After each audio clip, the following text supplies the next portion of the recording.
Hi friends, welcome back to my channel. ಇವತ್ತು ನಾನು vegetable pulao ಮಾಡಿದ್ದೀನಿ. ಅದು ಮಾಡ್ತಾ ವಿಡಿಯೋ ಮಾಡಿದ್ದೀನಿ. ಅದ್ರ ಜೊತೆಗೆ ನಿಮ್ಮ ಹತ್ರ ಏನಾದರೂ ಸ್ವಲ್ಪ ಮಾತಾಡೋಣ ಅನ್ನಿಸ್ತು, ಅದಕ್ಕೋಸ್ಕರ ಈ ವಿಡಿಯೋ ಹಾಕಿದ್ದೀನಿ.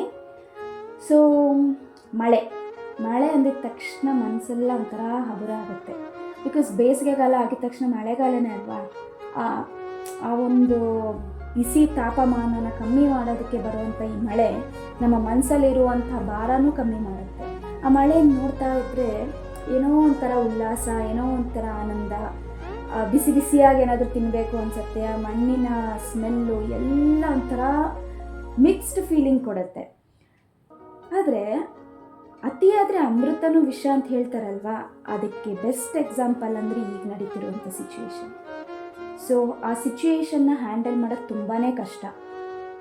ಅಟ್ಲೀಸ್ಟ್ ನಾವು ಥ್ಯಾಂಕ್ಫುಲ್ ಆಗಿರಬೇಕು, ನಾವು ಸೇಫಾಗಿದ್ದೀವಿ, ನಮ್ಮ ಫ್ಯಾಮಿಲಿ ಸೇಫಾಗಿರೋ ಜಾಗದಲ್ಲಿದೆ ಅಂತ. ಆದರೆ ಅಲ್ಲಿ ನಡೀತಾ ಇರುವಂಥ ಒಂದು ಘಟನೆ ನಮಗೆ ನೋಡಿದಾಗ ಎಷ್ಟು ಬೇಜಾರಾಗತ್ತೆ ಅಂದರೆ, ನಾವು ಆ ಸಿಚುವೇಶನಲ್ಲಿದ್ದರೆ ಏನು ಮಾಡೋಕ್ಕಾಗ್ತಿತ್ತು? ಏನೂ ಮಾಡೋಕ್ಕಾಗ್ತಿರ್ಲಿಲ್ಲ.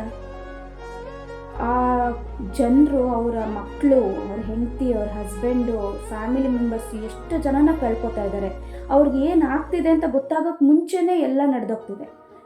ಸೊ ಈ ಒಂದು ಸಿಚುವೇಶನ್ ಅವರೆಲ್ಲ ಫೇಸ್ ಮಾಡ್ತಾ ಇರೋದು ನೋಡಿದ್ರೆ ನಮಗೆಲ್ಲ ಈ ಮಳೆ ಯಾಕೆ ಇಷ್ಟು ಕ್ರೂರ, ಈ ಪ್ರಕೃತಿ ಯಾಕೆ ಇಷ್ಟು ಕ್ರೂರ, ದೇವ್ರು ಯಾಕೆ ಇಷ್ಟು ಕ್ರೂರ ಅಂತ ಅನಿಸುತ್ತೆ. ಆದರೆ ಇದಕ್ಕೆಲ್ಲ ಕಾರಣ ಒಂದಲ್ಲ ಒಂದು ರೀತಿಯಲ್ಲಿ ಮನುಷ್ಯನೇ ಆಗಿರ್ತಾನಲ್ವಾ. ನಾವು ಮನುಷ್ಯರು ಹೇಗಂದರೆ, ನಾನು, ನನ್ನದು, ನನಗೆ, ನಾನೇ ಎಲ್ಲ, ನಾನೇ ಮಾಡಿದ್ದು ಅನ್ನೋ ಥರ ಇರ್ತಾನೆ. ಆಮೇಲೆ ಅವ್ರು ಹೇಗಿದ್ದಾರೆ, ನಾವು ಹೇಗಿದ್ದೀವಿ, ಅವ್ರಿಗೂ ನಮಗೂ ಕಂಪ್ಯಾರಿಸನ್ ಮಾಡಿಕೊಂಡು ಬೆಳೆಯೋಕ್ಕೆ ಟ್ರೈ ಮಾಡ್ತೀವಿ. ಸೊ ಕಂಪ್ಯಾರಿಸನ್ ಮಾಡೋದು ಏನಿದೆ, ಇದು ಕಾಂಪಿಟೇಷನ್ ಇಲ್ಲ, ಇದು ಲೈಫ್. ಕಂಪ್ಯಾರಿಸನ್ ಮಾಡೋದೇ ಒಂದು ತಪ್ಪು. ನಿಮ್ಮ ಲೈಫ್ ನೀವಿದ್ದೀರಾ, ಅವ್ರ ಲೈಫ್ ಅವರಿದ್ದಾರೆ. ಅವರು ಅಷ್ಟು ಸಂಪಾದನೆ ಮಾಡಿದ್ರು, ಅದು ಮಾಡಿದ್ರು, ಮನೆ ಮಾಡಿದ್ರು, ಆಸ್ತಿ ಮಾಡಿದ್ರು, ಒಡವೆ ಮಾಡಿದ್ರು, ದುಡ್ಡು ಮಾಡಿದ್ರು, ಮಾಡ್ಕೊಳ್ಳಿ, ಅದು ಅವ್ರ ಲೈಫ್. ನೀವು ಮಾಡಬೇಕಾ, ನಿಮಗೆ ಮಾಡಿ. ಅಥವಾ ಆ ಥರ ಮಾಡೋದ್ರ ಬದಲು 4 ಜನಕ್ಕೆ ಸಹಾಯ ಮಾಡ್ಬೋದಲ್ಲ ಅಂತಲೂ ನೀವು ಮಾಡ್ಬೋದಲ್ಲ. ಇನ್ನೂ ಒಂದಷ್ಟು ಜನ ಬೇರೆಯವ್ರಿಗೆ ಸಹಾಯ ಮಾಡ್ತಾ ಇದ್ದಾರೆ. ಆ ಜಾಗದಲ್ಲಿ ಎಷ್ಟು ರಿಸ್ಕ್ ತೊಗೊಂಡು, ಅವ್ರ ಲೈಫ್ ರಿಸ್ಕ್ ತೊಗೊಂಡು ಆ ಜಾಗಕ್ಕೆ ಹೋಗಿ ಸಹಾಯ ಮಾಡ್ತಿದ್ದಾರೆ. ಅದನ್ನು ನೋಡ್ಬಿಟ್ಟು ನೀವು ಕಂಪ್ಯಾರಿಸನ್ ಮಾಡ್ಕೋಬೋದಲ್ವಾ. ಅವ್ರು ಹಾಗೆ ಮಾಡ್ತಿದ್ದಾರೆ, ನಾವು ಯಾಕೆ ಮಾಡ್ತಿಲ್ಲ ಅಂತ. ಅದನ್ನು ಮಾಡಿ. ಇನ್ಸ್ಟೆಡ್ ಆಫ್ ಅವ್ರು ಅಷ್ಟು ಸಂಪಾದನೆ ಮಾಡಿದ್ರು ನಾನೂ ಮಾಡಲಿಲ್ವಲ್ಲ ಇನ್ನೂ ಅಂತ ಅನ್ಸುತ್ತೆ. ಅದ್ರ ಬದಲು ಈ ಥರ ಯೋಚನೆ ಮಾಡಿ, ಅವರೆಲ್ಲ ಅಷ್ಟು ಕಷ್ಟಪಟ್ಟು ಅವ್ರನ್ನ ರಿಸ್ಕ್ ತೊಗೊಂಡು ಹೆಲ್ಪ್ ಮಾಡ್ತಾ ಇದ್ದಾರಲ್ಲ, ನಾವು ಮಾಡೋಣ ಅಂತ ಅನ್ಸಲ್ವಲ್ಲ. ಸೊ ಇದೇ ಮನುಷ್ಯ, ಯಾರೇ ಆಗಿರ್ಬೋದು, ನಾನೇ ಆಗಿರಲಿ, ನೀವೇ ಆಗಿರಲಿ, ಇಟ್ ಈಸ್ ಕಾಮನ್. ಸೊ ಏನು ಹೇಳ್ತೀನಿ ಅಂದರೆ, ಈಗ ನಾವೇನೋ ಒಂದು ಕೂಡಿಟ್ಟಿರ್ತೀವಿ ನಮ್ಮ ಫ್ಯೂಚರ್ಗೆ ಆಗುತ್ತೆ ಅಂತ.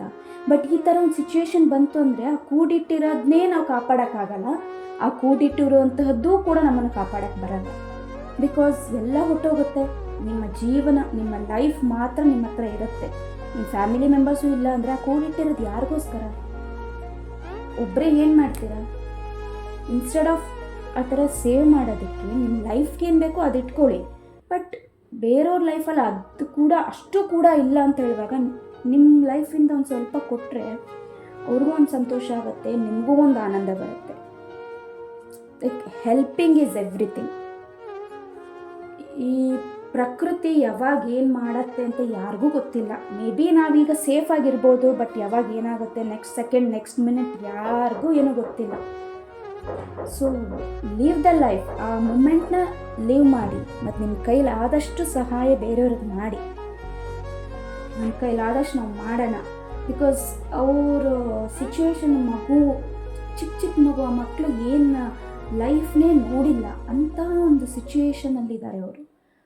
ಆ ಮಕ್ಕಳೆಲ್ಲ ಕಾಣೆ ಆಗಿದ್ದಾರೆ, ಅವ್ರ ಅಪ್ಪ ಅಮ್ಮ ಸಿಗ್ತಿಲ್ಲ, ಏನೇನೋ ನಡೀತಾ ಇದೆ. ಎಷ್ಟು ಸುಂದರವಾದ ಜಾಗಗಳದೆಲ್ಲ, ಎಲ್ಲನೂ ಹಾಳಾಗ್ಬಿಟ್ಟಿದೆ. ಸೊ ನಾವೊಂದು ಡಾಟ್ ಅಷ್ಟೇ ಈ ಪ್ರಕೃತಿ ಮುಂದೆ. ಆ ಪ್ರಕೃತಿ ಒಂದು ಸಲ ಕೋಪ ಮಾಡ್ಕೊಂತು ಅಂದರೆ ಹೀಗೆಲ್ಲ ಆಗುತ್ತೆ. ನಾವೇ ಮೇ ಬಿ ಇದಕ್ಕೆ ಕಾರಣ ಆಗಿರ್ತೀವಿ, ಬಟ್ ಮುಂದೆ ಕಾರಣರಾಗಬಾರ್ದು ಅನ್ನೋದಕ್ಕೋಸ್ಕರ ಆದ್ರೂ ಲೈಫಲ್ಲಿ ಒಂದು ಸಾರ್ಥಕತೆನ ಇಟ್ಕೋಬೇಕು.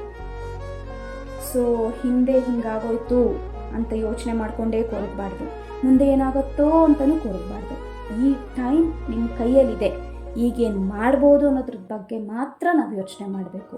ಸೊ ನಾವೆಲ್ಲರೂ ಆ ದೇವ್ರ ಹತ್ರ ಬೇಡ್ಕೊಳ್ಳೋಣ, ಎಲ್ಲ ಒಳ್ಳೆಯದಾಗಲಿ, ಎಲ್ರಿಗೂ ಒಳ್ಳೆಯದಾಗಲಿ. ಸೊ ಎಲ್ಲ ನಾರ್ಮಲ್ ಲೈಫ್ಗೆ ಬರಲಿ ಅಂತ ಬೇಡ್ಕೊಳ್ಳೋಣ.